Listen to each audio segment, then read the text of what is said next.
Shrinking school grounds, the space our students need. When I was in school, the bell for the lunch break was the most exciting sound of the day. Not because of food, but because of the playground. The moment it rang, we would run outside, playing football, cricket, tag, or just running with no purpose except joy. The ground was where we burned energy, released worries, and built friendship that classrooms alone could never create. But today, in many schools, that bell leads to a different scene. Children step out of their air-conditioned classrooms into concrete courtyards, tiled corners, or sometimes no outdoor games at all. New school rise with smart boards and computer labs. Yet quietly, the playground, the heart of childhood, is disappearing. At first, it may not seem like a big issue. After all, isn't it good that students now have robotic labs, digital libraries, and modern classrooms? But pause and ask, where would they run if the digital world owns them? Shrinking school grounds affect students more than we realize. Playgrounds are not just for sports, they are for development.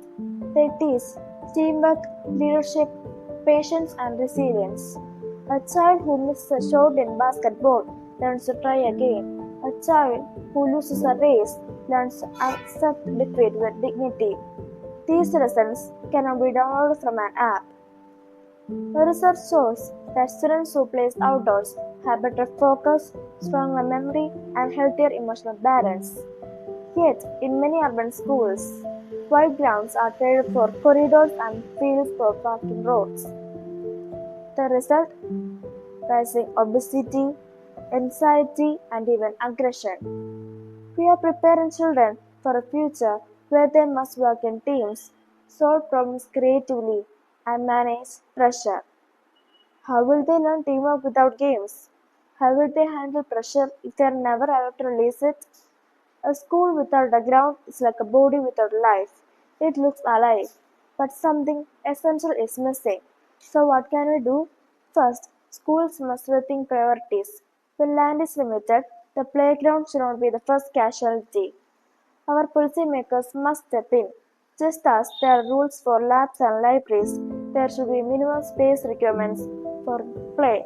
The school is not complete unless it gives children room to run. Parents and communities must raise their voice. Finally, as a society, we must shift our mindset. Marks and machines matter, but so do games and grounds. A child who spends an hour outdoors returns calmer, sharper, and happier. That is not wasted time. It is the foundation of learning. Friends, let us not rob our children of the joy once we had. The joy of running barefoot on grass, of laughing with friends under the sun, of falling and standing up again. These are not luxuries, they are rights. So here's my final thought. Smart boards may light up a classroom, but it is the playground that lights up a child's spirit. As schools grow taller, let us make sure their grounds do not grow smaller. Because education is not just about filling minds, it is about giving hearts and bodies the space to breathe. Thank you and have a nice day.